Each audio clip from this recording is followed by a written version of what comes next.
the redeemed of the Lord say so, because the world needs to know. Let the redeemed of the Lord say so, because the world needs to know. Let the redeemed of the Lord say so, because the world needs to know. Let the redeemed of the Lord say so, because the world needs to know. Greetings. Welcome to Say So, where we talk about it, whatever it is, because what you do not know can hurt you. So let's get to the root. For today's episode, I have a special guest. Her name is Michaela McGriff. And I just want her to share with us a little bit about who is Michaela McGriff, because she's a very unique, layered individual. So we're going to unpack some of this today. So who is Michaela McGriff? Starting with what you said, layered would be right. Okay. I struggle with answering this every time, but I think that I am a lover of God at heart. Yes. That's the core of who I am. I am someone who does enjoy the arts in general, but to be specific, I do enjoy music. I sing a lot. I do flag and dance with the Glory Carriers ministry. I love visual art. I even try to integrate that into my classroom. I'm a teacher. So I do not separate art and literature and or English. Mm-hmm. They go together and they work well for our brown and black children. Yes. And I just, wherever I find myself, I just try to make sure that I'm effective.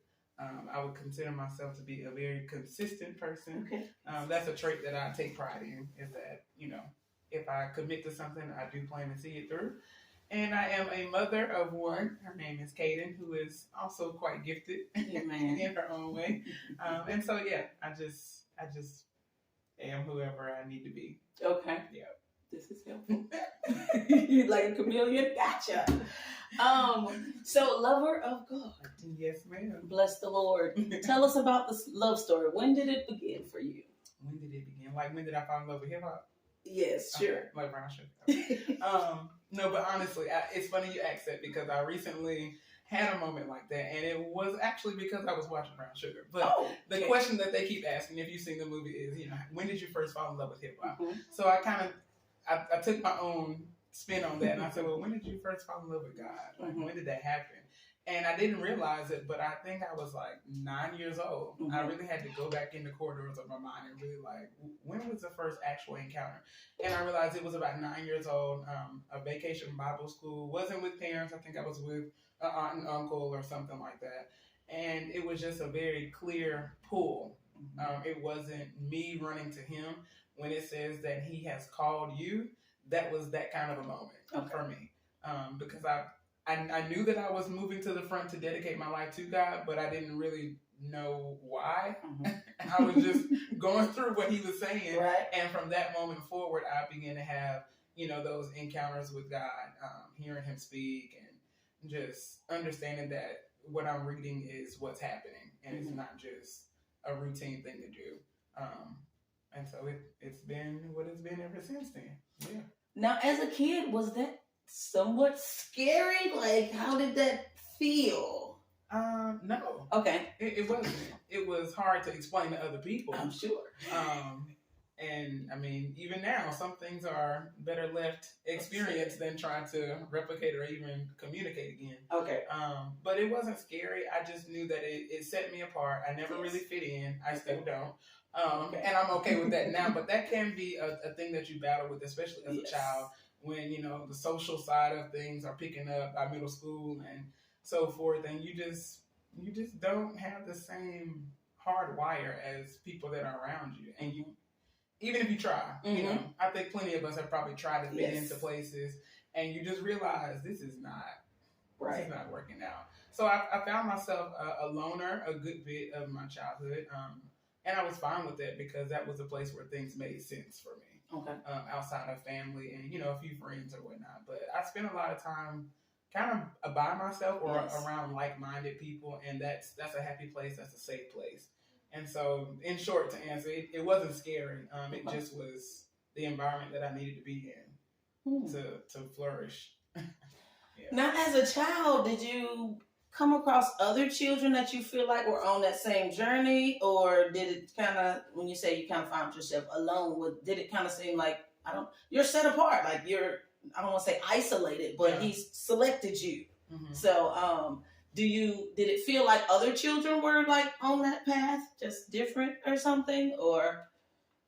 Not really. Yeah, exactly. Not really. Yeah, I didn't think it so. Was just, man, it was just different. Right. It's hard to explain, but it was just a different kind of thing. Yeah, I did have friends. Like, I wasn't so offbeat that I could not have regular conversations. Right. I mean, I did track. Mm-hmm. I was an athlete, all through college. So, pledge and all those things. So, I am very much social. Okay. But when it comes to really just unpacking the innermost parts of me, or just the unspoken, encounters and just all those things, it just wasn't the easiest transition to invite others into that space. Makes sense. So as far as like having friends who are, I guess, the same, not really. But what I did understand was that those friends I've had for years, from childhood to now, we are very similar. Mm-hmm. Now, I didn't realize what was drawing us close, but as adults, I get it. Okay. I get it. And so that was interesting to see God kind of place us together at a young age and still pull purpose out and see that as an adult was pretty cool. So, like how many years? Like since we were 8 years old. Oh, to okay. Now. That's a lot. Yeah. Okay. And it has not been any, hiccups or anything. Like, we've been legitimate friends since we were 8 years old. Wow. That's powerful. That's rare, too. Similar giftings as adults. It's just, interesting. Wow. Obviously. Yeah. So, with the arts, you said you incorporate that into your classroom. What do you mean? Like with pictures, and lyrics, or poetry, or how does that look? I believe in differentiation. That's what we call it in education. But just being able to meet the need of a child, however they learn, because many of us learn differently. Yes. Whether it's spatial development or, logical, sequential, however it is you process is how you process. Mm-hmm. But being able to extract that out of someone's mind and then having the opportunity to produce what they understand requires art. Mm-hmm. And so I use visual art in the classroom. We always have music. My classroom is considered a vibe. Okay. People, grown-ups come in my room just to get away, because it's a space where you feel comfortable to just express. Okay. But between literature and the art, we kind of pull that in from painting to sketching to, still meeting the standards of Common Core and whatever is needed as far as standardized tests. We definitely prepare for that. But I like to see the kids express through art form. Yes. And so, it's quite colorful. It's a lot of their work display because they're so talented. And we still find ways of integrating that into written form. You can't stay there, but right. we have to at least see where you are and give you a chance to express it, so I know where we need to move from that place. Mm-hmm. And so that's a way that I choose to bridge the gap or lessen that achievement gap with the kids, because that's their world. They are art children, and especially being brown and black people. We've always mastered art, and so I just think it's appropriate to allow them to do that even in our space. So. Oh, that's cool. Yeah. You should do a curriculum because I don't think other teachers have quite that feeling. I am working flexibility. They need to be creative. What? I didn't mention that. Okay. I do write curriculums. Yeah. Instructional. See, this is why I'm wherever I need to be. Yes. But I because of that deficit, because I noticed that there is a huge gap between allowing a product to be created based on the process that they learned it is so crucial. Yes. And so I do write curriculums because I noticed that there was nothing. I couldn't find anything on the internet. I couldn't find anything on Teachers Pay Teachers or Pinterest that was what I was seeing in my mind. So that was a clear sign that you probably need to write the curriculums that you think are needed. Yes. And so that's something that I do also. I do own a company called Freshfield Instructional Design. And so I take time and I build customized curriculums for professionals, for professional development, ministries, and wherever is needed. And I'll contract out those that I need for the content specific if I don't have it. So yeah, I like to create things that are not there, especially if it'll solve an issue that's also there. Definitely. Definitely. And I look at my son's curriculum, and they reading the same books we was reading. It doesn't really apply to life. No. So I'm just like, this is, something has to change here. Right. So you've got to evolve with the times. Yeah. So we're excited about that. Okay, Yes. Freshfield, because we need it. We need to disseminate all that so other people can follow the pattern. So as it pertains to, tell us about how you birthed moments with God. I know you've had moments with God, and you talked about how the intimacy you and God shared had to be cultivated alone, like between you two. Yeah.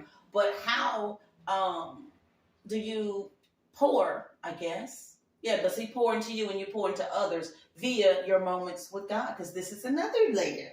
Moments with God. It is. Yeah. Moments with God was born out of brokenness. Okay. Moments with God was born out of brokenness. I mean, like shattered broken. Okay. Like where the rest of the pieces at. Right. Okay. But that's what it took for me, because if you are aware of anyone who's stubborn, that stubbornness is the same thing as determination, depending on how you choose to use it. So I think I would say that I am a little bit of both. Okay. In that moment, completely stubborn, and so it took him breaking me until I was tired of being in pain. You good now? You tired? You hurting enough yet? Okay, let's go talk. And so for a good while, he had been just telling me, because I have of course a phone dock in my car like most people.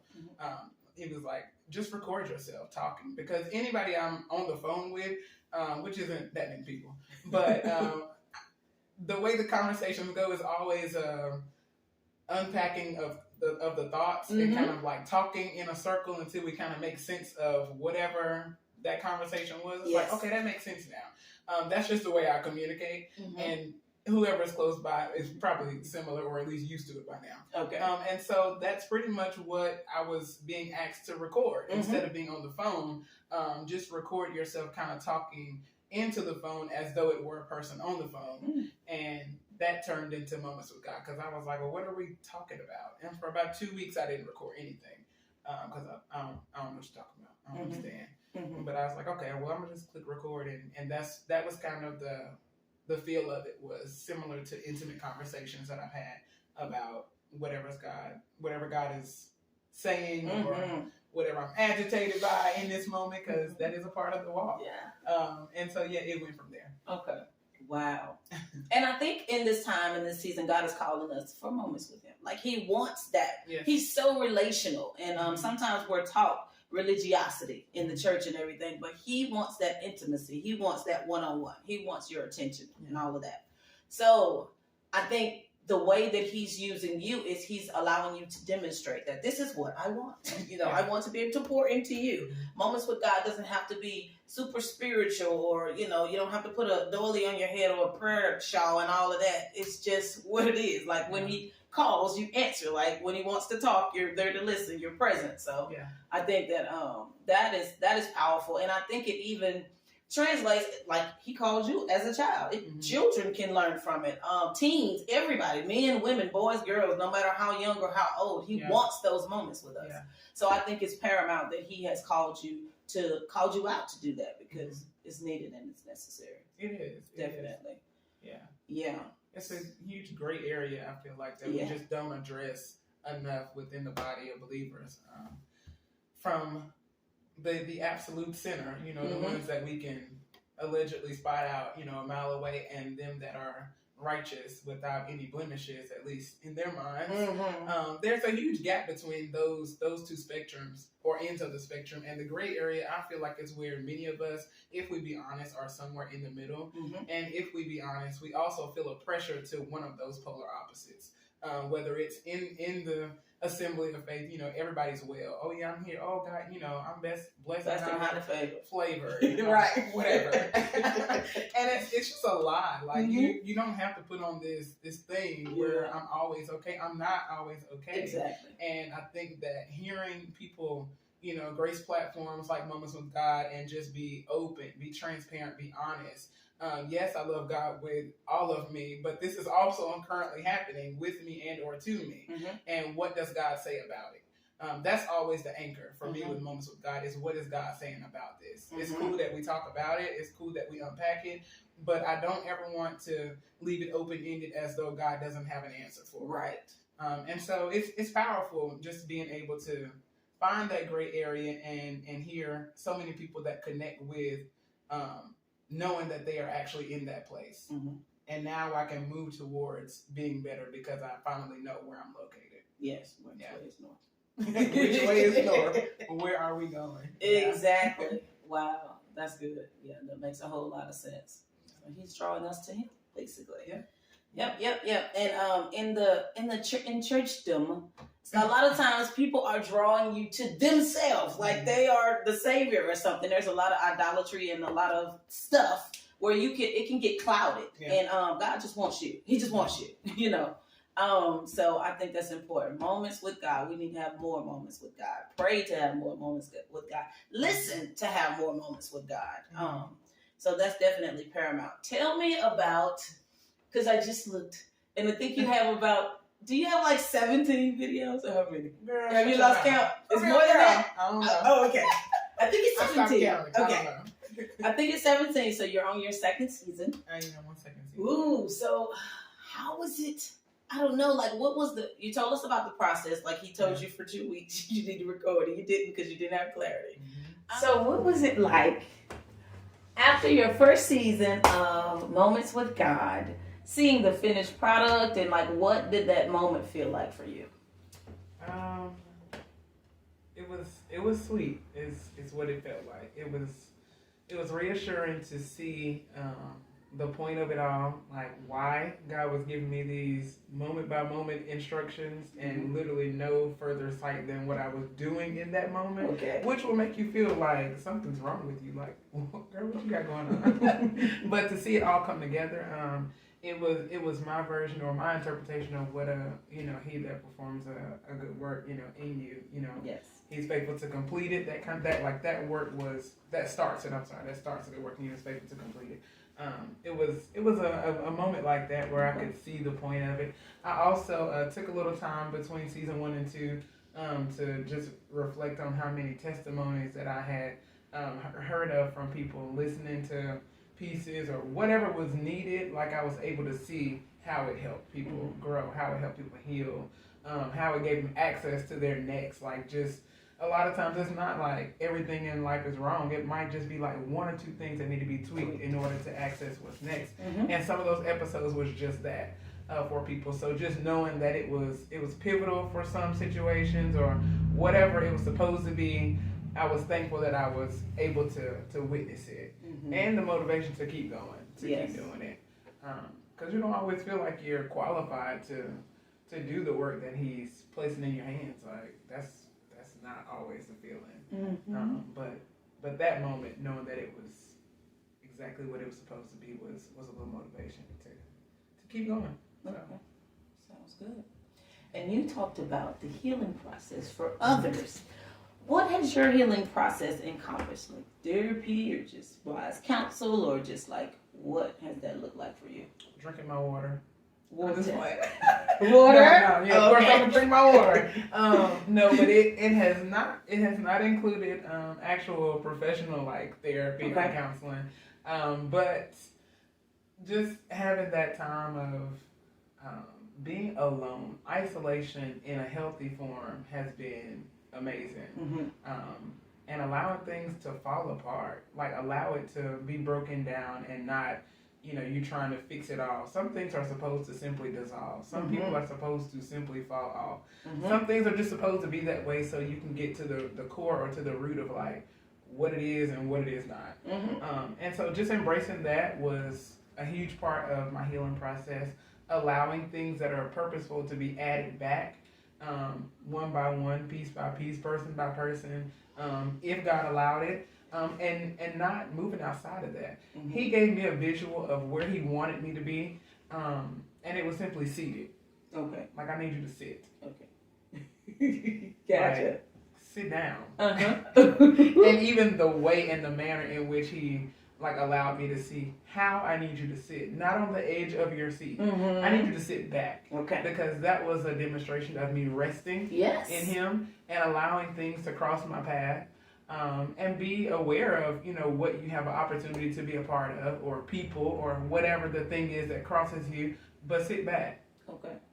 Because everything is not for you to jump up and connect with. And the thing that is for you will linger and will stay, and you will find that it sees the value in you long enough for you to stay, rather than you chasing that thing that simply crossed your path. Mm-hmm. And so I just committed myself to being seated.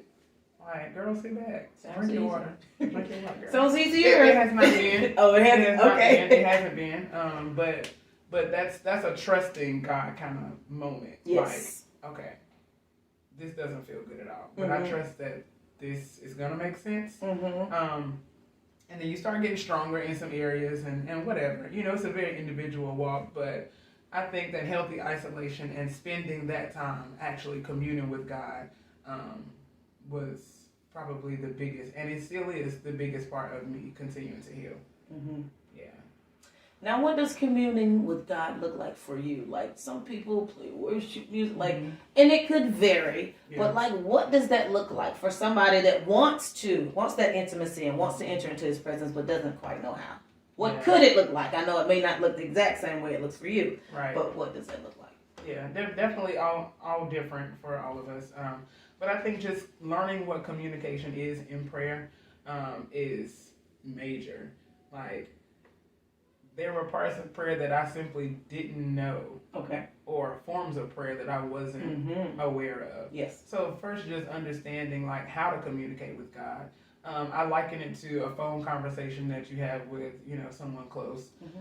Yeah, you listen. I guess you talk while you're on there, but a good part of communicating is listening. Yes. And it's the same with God. Like, we do this thing where Father God, it sounds great.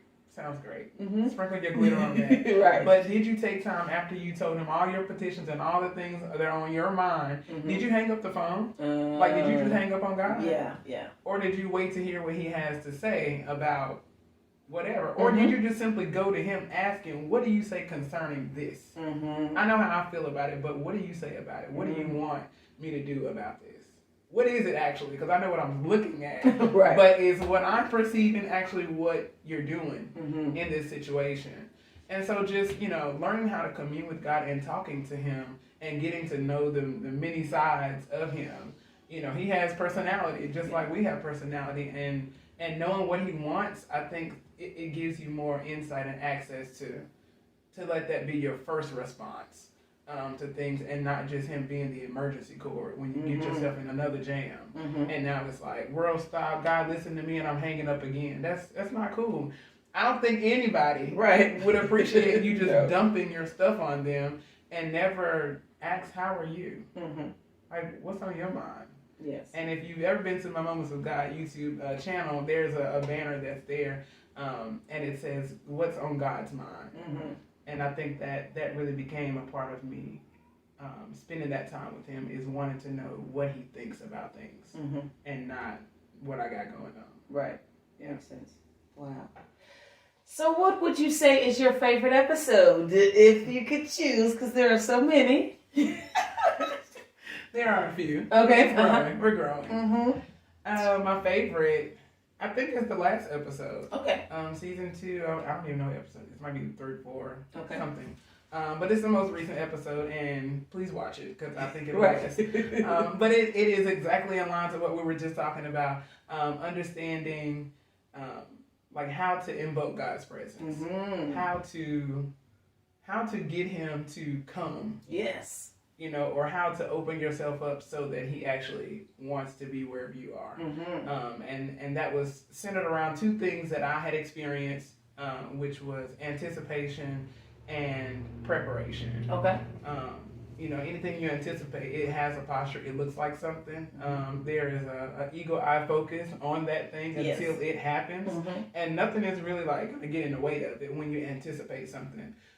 Just kind of carving out intentional time to spend with God, just the same way you go work out or whatever it is that you find valuable. Like, let that be embedded in your schedule where nothing supersedes nobody, and interrupt that time, and it's for him. Mm-hmm. And I think when we do things like that, it gets God's attention. Like, no, she's waiting for me. I have to go in and show up. And I just happened to read, I was reading in Genesis 18 where Abraham was sitting at the entrance of his tent, and he was waiting for God's presence, like waiting for him to come. And that was a moment, it was an encounter that I had from that reading that allowed me to vividly see what happened in that particular story. Mm-hmm. And it provoked me to really like chase God in that manner, and just what all happens after his presence is kind of unlocked or welcome in your space. Mm-hmm. That's just the doorway. That's just the entrance. Mm-hmm. And so many other things are hinged on him simply being able to rest where you are. And so that was good. I think that's my favorite right now. Okay. It's pretty intimate. Gotcha. It's definitely intimate. Mm-hmm. Yeah. Wow. So what would you say was the most challenging from season 1 or season 2, as it pertains to, I guess, your transparency level and all of that? I know they're different each session, or each moment with God, but what would you say, maybe one that you kind of wrestled with, was like, do I really want to put this out there like that? Probably the first one. Okay. Yeah, the first one was tough. Okay. I think I recorded it in like 13 individual clips. Okay. Mm-hmm. Yeah. And I had to piece that together because it was hard to just stay on the camera and say some of the things that I was, being led to share. Mm-hmm. It was the worst state that I was in out of the whole project so far. So, it was like, you can even go back. And when I go back and listen, I can hear the pain in my own voice. I can hear, set it off in 30 seconds in my voice. Like, I can just hear how bad it was in that moment, and I can also hear how it changes throughout. Yes. But yeah, I would say that one was probably the roughest. There was a lot of emotion, just a lot of deep stuff. Yes. And it was honest, but it was challenging. It was hard to do, and I'm thankful that's not where we are now. Yes, definitely. Yeah. So the growth is evident. That's good. So we talked a lot about intimacy with God. And just those moments that are paramount and defining moments. And I think it's befitting that Valentine's and love is in the air and all of that and everything. And I think that, it's a good time for us to focus and reflect on our intimacy with God, on how returning back to our first love, as the Word of God says. So I think it's definitely something that we should focus our attention on, because when we think of love, we think of things, outside of us, loving our children, loving our significant others, husbands, mom, dad, family, friends, loved ones, and coworkers. But I think it's time to focus our attention on the lover of our souls. So intimacy is definitely paramount. And what you're doing with Moments with God is teaching people, that He wants those moments. He desires those moments. And we just have to be open and available. Yeah. So, yeah, that's definitely. Yeah. Availing yourself, I think, is so important. Like, love is an action. Yeah. First of all, it's not a feeling. It may embody some feelings, but the core of it is not as emotional, I feel like, as we come to kind of like frame love to be. It doesn't always agree with your feelings, but if He says a thing and it's what He's saying about me, then that is an extension of love, even if I don't like it. And that's something that I came to understand by spending time with Him. Yeah, so I think love is like, it's more than just what we feel and what we say, but it's certainly an action. And yeah. So what are some differences that you think come up when you think about intimacy versus love? Intimacy versus love. Similar. I think they are definitely in the same family. Yeah. Of behaviors and mindset, maybe. But intimacy is kind of like what we were talking about earlier. I think with like time spent with God, it does invite you into a level of intimacy. Him seeing into you, you seeing into Him. I think we've heard it used that way before. But as far as an application, it really brings out the personality of God as well as you uncovering yourself vulnerably before God. Mm-hmm. It's not always the thus and thous, mm-hmm. and, King James, like those things have their purposes for sure. But when you're communing with God and you get to a level of intimacy, you get the ugly, you get every bit of yourself mm-hmm. uncovered. Yeah. A lot of my time of intimacy with God is very candid. It's like, bro, why are we still doing this? Like, how long do I have to deal with these people or whatever? Like, these are the conversations that I have just the way I said it with him. And I think that because he knows my heart posture is still to honor, to love, and to respect him, mm-hmm. that's not viewed the way we may have been trained to engage with God. Yeah. Only. Yeah. I think he wants every part of us. He wants to hear the back and forth, and then at the end of a thing, you still choose him. Mm-hmm. I don't think there's anything wrong. If it were, we wouldn't be reading Psalms. Mm-hmm. I mean, it's like a whole diary, like right. people uncovering and just being very, brutally honest. Especially David, I love about his Psalms how he just uncovered, yes. In the presence of God. But at the end of all of it, he still chose God.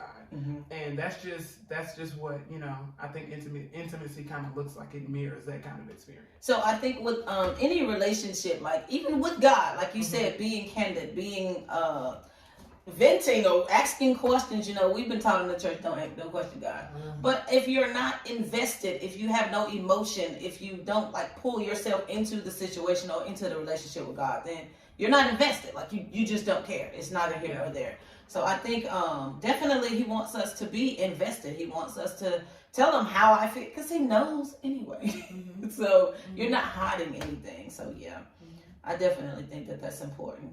Mm-hmm. Yeah, I mean, he even told us that he would answer our concerns before we even asked him. So nothing is of shock to him, none of that. I say shame on us for perpetuating that idea of don't right. question God. Like there are countless examples of his favorite ones, his called out ones that challenge him that, if you can find one, if you can find 100, if you can just find just two people, mm-hmm. I won't destroy the entire, town. Like he's used to those that know him engaging with him in that manner, and it just happens with spending time. Mm-hmm. And because of the relationship and because of your history, he will turn some situations just because you pulled on his heart because you know his heart. Mm-hmm. So I think it is a difference between someone who just walks up to you on the street who you don't know asking you for something valuable versus one who knows you, spends time with you, communes with you, engages with you, gives to you, you give to them, and they ask. That's an entire different response that you might give because yes. there's a relationship established. And so I feel like it's likened to how we are with God. Definitely yeah. A relationship back and forth. Yeah. Mutual. Yeah. Makes sense.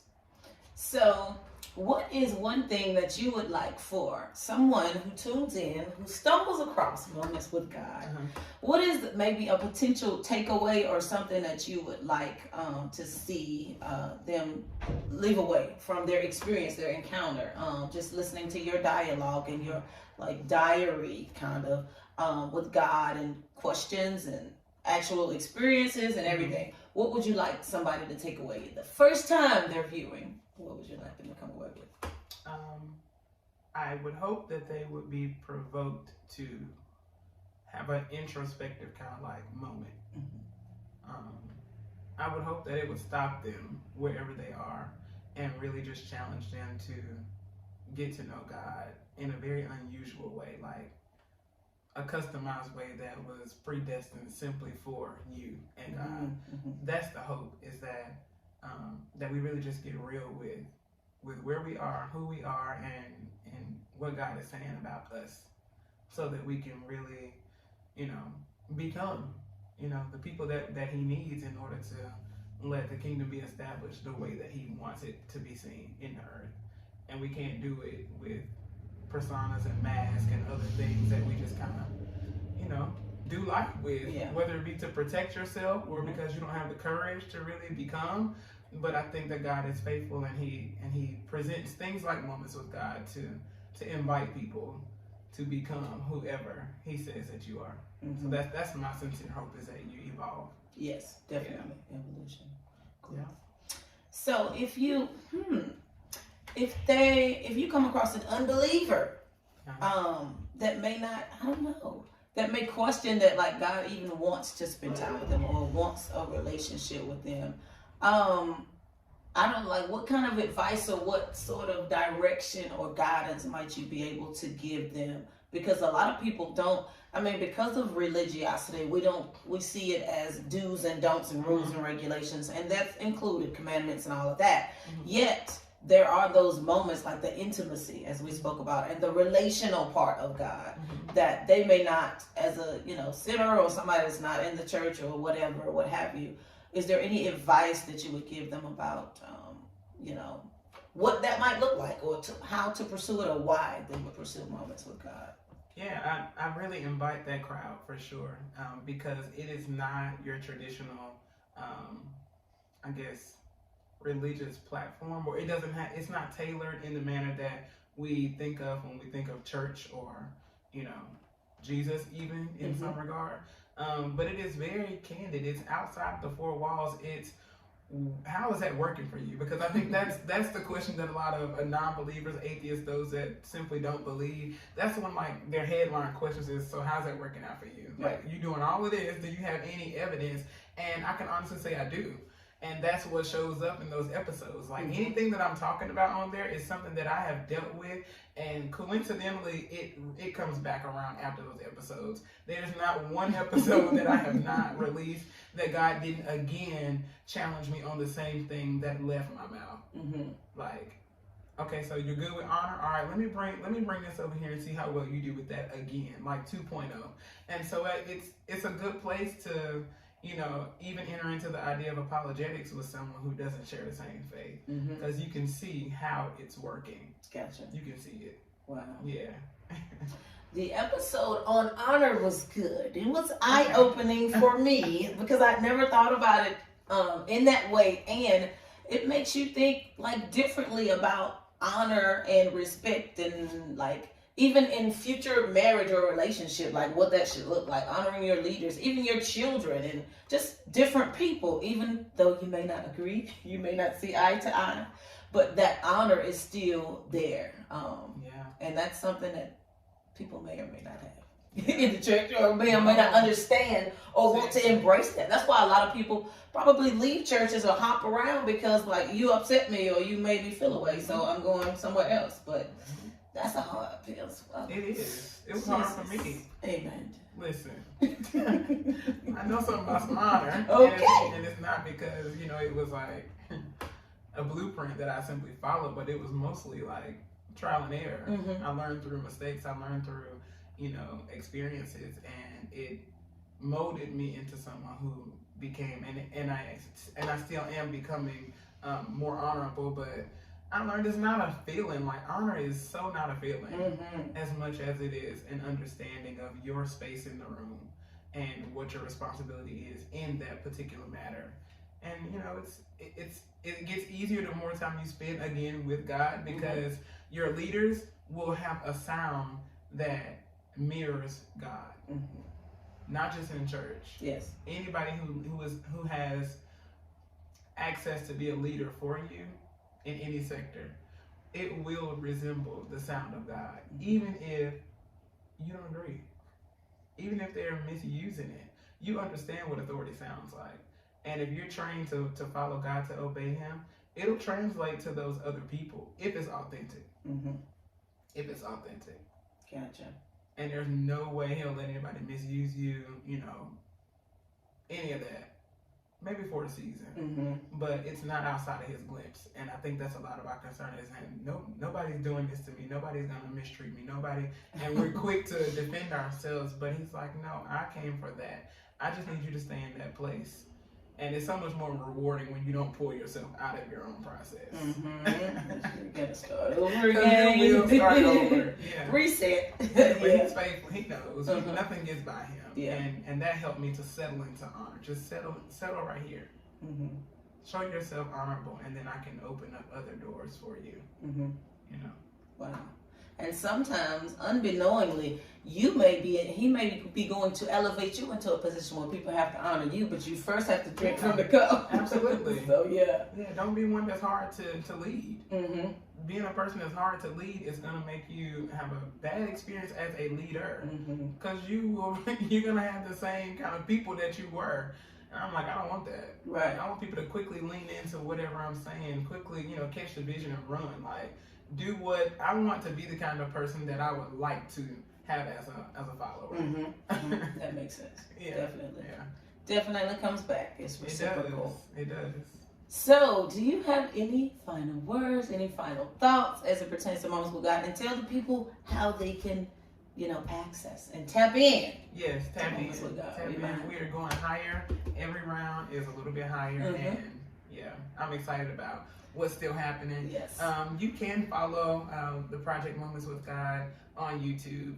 It's called Moments with God. Yes. My name is attached to it. That's probably the easiest way to find it. Yes. I did release episodes weekly. They are not weekly at this time, but like, share, subscribe. Of course, you'll see every notification as they come. And if you haven't been a part of this project before now, definitely go back a few episodes and catch up on some things that were shared there. And I just hope that it's a blessing to you, that that you see the excitement of just walking this thing out with God, and that He's just real. Definitely. Yeah. I admonish you to go back from the beginning, because she said the first one was the most challenging. So see if you can look from beginning to where she stopped to see, and you literally can't see the progress, and I love the videos because she has this, I don't know what the app is or whatever, but she does little stuff where she have a face or whatever, and she has words, and sometimes just, different animations.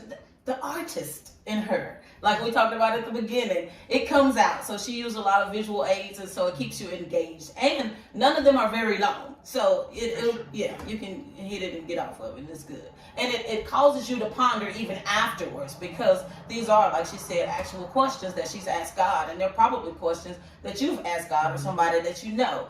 So definitely share the love, like she said, like, subscribe, all that good. Comment, give feedback. She loves good, healthy dialogue. She's a teacher, so she's used to it. All of those things, but we're excited and look forward to more with Moments with God. Thank you guys for tuning in. I want you to remember that God, and only God, has the final say-so about where you are, where you've been, and where you're going, because you're simply in the process of becoming who God created, ordained, designed, and destined you to be for His glory. Until next time, miracles and blessings today and every day.